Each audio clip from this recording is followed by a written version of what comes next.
helping you navigate the rocky path of fulfilling employment. Here's our career Sherpa, Julie Bauke. It's that time, and Jules is here on 700 WLW, and we want to talk about stinking at work today. And not stinking at your job, but actually physically stinking at work. Before we do that, Julie Bauke, cold weather and not going to work. Is that? Could you call out cold today? What is that generally frowned upon? First of all, one of the other things I do, I'm also the board president of the Claremont County Animal Shelter. And despite all the great information out there to the contrary, there are a lot of people, and I'm sure the word I would use to call them is not sanctioned, are still leaving their animals outside. And if you think it's okay to leave your animal outside in this weather, you are not fit to own an animal. And I cannot tell you what a problem it is. And it just breaks my heart. I know you're an animal lover, too. You know. Are we seeing that a lot in Claremont County? We see it everywhere. Yeah, it's not limited to Claremont County. It doesn't matter. And even sometimes when you talk to people about it, you go up to their door, and they're like, yeah, I'm not doing it. So, yeah, it's there's a lot of common sense. It is just, just common kindness and anyway, it's heartbreaking. Well, we had this story today. Brian's been doing it in news. Chino's been doing it in news, and saying, only leave your dog out for a few minutes at a time because it's as cold as it's for you, it's cold for them too. Here's the problem with this, Julie. I have dogs that love the cold weather. My dogs went out, they wouldn't come back in. They're chasing each other, they're burrowing, they're tunneling. I had calls from people saying, yeah, same thing. I'm not supposed to have my dog out for 5 minutes. Okay. Am I going to doggy prison because I'm... No. I mean, they're out playing, I'm talking about dogs out on a chain. Yeah. I'm talking about dogs who have to live outside with no shelter. I mean, if your dogs huskies love being outside in the cold. Some people do. Yeah. But you're there with them to bring them in. No, I'm not. I ain't standing out there while they pee. Exactly. You can stand at the window. Anyway, yeah. So it depends. Well, the Postal Service, right? They're not delivering mail today. Right. If you've got a job that requires you to be outside, that's one thing. But if you're just saying, I don't want to get in my car and warm it up and go to my office, that's pretty lame, frankly. I'm sure it's happening. It's like, it's too cold to go to work. I'm taking a cold day. I know. Yeah, I know. That's, and everybody's situation is different, obviously. But, that's, I mean, would you say it's too hot to go to work? If it's 105, 110, is that too hot to go to work? I only work when the temperature is perfect. Yeah. I mean, you probably have heat at your office. If you have heat at your office, heat in your car. Now, if your car doesn't start, you've got some of those issues. It's going to happen. Hey, if I'm burning a day off, it's not going to be it's too cold. It's going to be because the weather's perfect. I'm going to go golf. Right, exactly. What are you, an idiot? That's right. Today's the day you want to be working. What is wrong with you? I know, exactly. Get all my work done, so when the weather's nice, I can scoot. But one final story on the animal thing. And I saw this last night, Julie, and I know it's not in what we talk about with the Career Sherpa thing, but in your role with the Claremont County Animal Shelter, is somebody dropped off 5 shelties. There were 7 shelties. And I'm sure you saw the story. And this is a story to me that...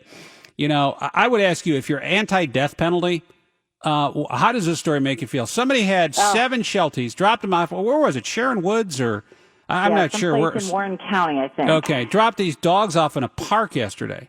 And somebody found them. The dog's fur was all matted. 2 of the 5 died because they just walked out in the street and got hit by a car. But they said when they found them, they're in such a state that the dogs didn't know how to interact with human beings, and they kept walking in circles. And someone surmised that the reason why the dogs wouldn't run straight or run away is because they've been created their entire lives, did not know how to walk in a straight line. Yeah, they were breeders. They were being bred. That's what they think.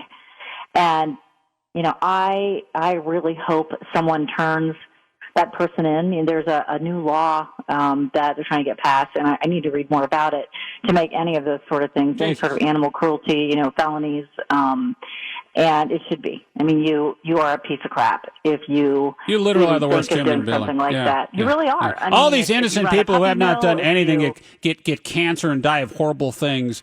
I wouldn't wish that on a lot, but sometimes it makes I guess a relatively contemplative person think like, how come those people aren't struck down? Because what is going on in your life where you think that's acceptable?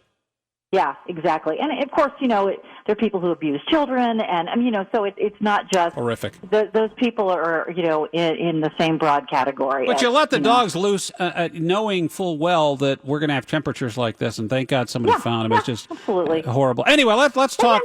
Let's talk about dogs, something a little really lighter good here, and dogs. that is how bad you smell, Scott Sloan. That's yes. what we're here. Wow. Your colleagues all called me and asked me if I would propose this topic. Man, you know what? I don't think that's a coincidence. And you know what?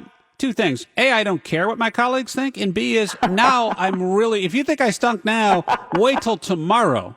Because that's a kind of a-hole I am. Yeah, God love you. No, but we had the story last week. American Airlines, we had a couple, and it turns out that they were a Jewish couple, and they thought they were being singled out because of their religion and faith, but it was because of their body odor. And that was their instant defense to this thing, which I thought, okay, well, you can be Jewish and smell. You can be Muslim and smell. You can be Catholic or Christian and smell. I don't quite understand that, like where that came from. Them saying it was because they were Jewish. Maybe I missed something. Well, I thought I messed it up, too, because initially I saw a video and I didn't see that they were wearing, he was wearing a yarmulke. Because I'm not sure. That one picture they kept showing was them wearing just, like a T-shirt. I'm like, well, how would you know you're Jewish? But apparently they were wearing, but anyway, long story short is. Okay, I didn't. I didn't either. So and people were calling me out on that, and that's fine. I got it wrong. But, so anyway, long story short is the smelliness aspect. I was talking about this on the show last. I said, I got to ask Julie Bauke about this in the Career Sherpa segment because this is perfect for her. How do you tell people at work they stink? Oh, well, first of all, let's talk about stink. So I have worked, and I'm sure you have too, with people who overdo like the perfume. Oh, the God, cologne, I hate that. Aftershave, I hate that. Yes. Yeah. You also have people who bring smelly food to work, to their cubicles. And stink up the whole place. And then you have people that just don't shower. You have people that may shower, but they've got a medical condition that causes them to smell. And so, I'll tell you what, the thing you don't do is leave anonymous notes or put a stick of deodorant on their desk. That passive-aggressive, unkind sort of stuff is not okay. And it really has to be handled by either the person's manager or human resources, or sometimes both. And just, approach it as, I want to bring this to your attention.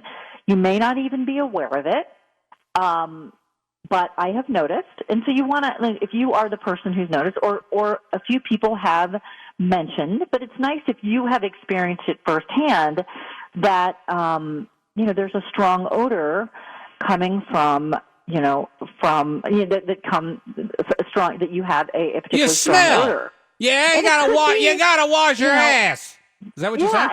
And just say, I don't know what's the reason behind it. You may not even be aware of it, but I wanted to make you, aware of it. And you have to deal with this. I mean, what would you want if you had a medical condition that caused you to smell? And maybe you knew it, maybe you didn't. How would you want to be treated? And it's humiliating the way people handle some of these inner office issues by, putting deodorant on the desk or anonymous notes. So you handle it just as if in a kind way and say, you may not be aware of this.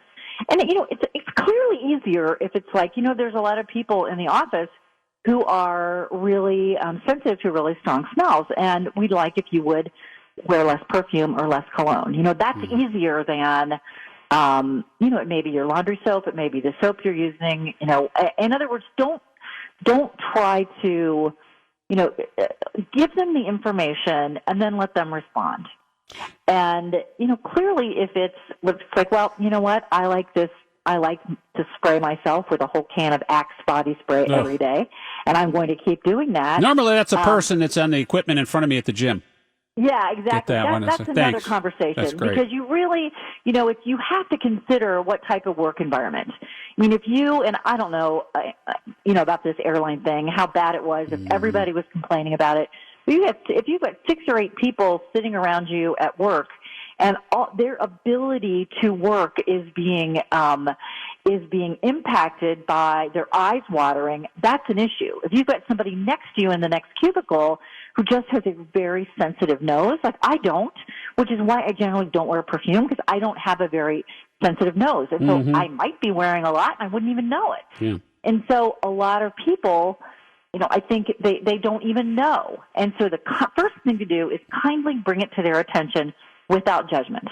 You say, hey, okay, so that's the address. Is sit down, listen, I need to talk to you, go to the office, whatever. Are you okay? Okay, So, this is difficult. And say, this is hard for me, for you to hear. and I'm sure it's hard for you, but and you may not even know that this is going on. But right. But and the cool part is that person probably thinks they're getting fired. So this is actually a win for them. So you're just telling me I smell. Oh, okay, I can deal with it. If you had your fly down, if you had a bunch of spinach in your teeth, if your skirt was tucked into the back of your underwear and you're walking down the street, you would want someone to tell you, right? So it's kind of like the same thing. It's like, oh my God, you mean I walked around with my skirt tucked in my underwear all day and nobody told me? Yeah, and so literally it's how you handle it. And think about, if this was your issue, how would you want it handled? It's unkind to be passive-aggressive about it, and just start there. So, yeah, don't leave deodorant on it. Now, we had a guy at a station I worked with, I don't know, it was a long time ago. He really stunk. I mean, it was bad, Julie Bauke, bad, bad, bad. And a couple of us pinned him down and sprayed him head to toe with Lysol. You think is that the wrong message? That's wrong, yeah. That was wrong? That's okay, wrong. Let me write that down. You apparently need some remedial. Well, that was like the late 90s, early 2000s. We didn't have human resources on. That's a new invention. Don't pin down stinky and spray Lysol. Okay, good. Got that for next time. Wow, you are making progress as a decent human being. No, I haven't had to do that. It was the last time we had stinky guy at work, and we deal with things ourselves around here. So lovely. It's good. The bosses wouldn't do anything. They're like, okay, fine, we'll give him a Lysol shower. Yeah, and the bosses won't do anything. That's another problem. What's my favorite phrase? Lack of managerial courage. If you're a manager, not every day is going to be, you don't get to just have like a cool office and a big title. You have to deal with some of these things. Otherwise, the way you do this, you see, is then, if you're not going to do anything about it, then I guess what we're going to do is we're all going to not bathe before, and we're going to start stinking. And now the whole office is going to smell like a locker room. Is that what you want? Because apparently you sent a message that hygiene is not that big a deal. So, okay, cool. Today we're not wearing pants. No pants. No pants day. Well, you send messages like that's what happens. You let people get away with stuff. But you're right. Like, so say you've got a person who has some sort of a body odor of some sort. Do you want to send them on with customers? While they're representing your organization. It really is part of professional image.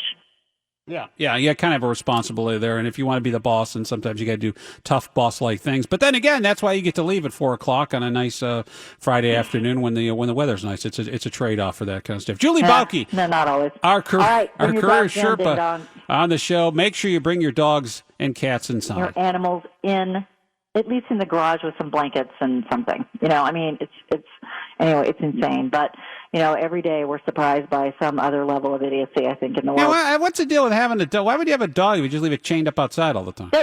Yeah. What's the point? And people do. It's not like, it's security. It's like, it's not going to do anything because it's on a chain in the backyard. Right. If it's in the house, then it's going to alert you to the trouble outside. That's its job. Your shelter, your county shelter can help you. And can help you with solutions. And so don't be afraid to reach out. Again, I think punishment is you put those people on a chain outside in a day like today. See how they like it. Yeah. Like, they have fur. They can. No, it's not. It doesn't work that way. It's just no. Anyway, bad idea. Well, we got to find the Sheltie Poo guy and take care of him. Yes, for sure. Those dogs actually, they will all find good homes. They I said Sheltie with a Sheltie. I hope so, and I hope they're fixable too, because. They are. They are. Shelters will take dogs from puppy mills and acclimate them. And it's hard work and it's heartbreaking work. I worry the shelters will be fine. It's sad that there are dogs out there who still need who still need to be rescued. Yeah. All right, Julie. Thanks again. We'll talk next week.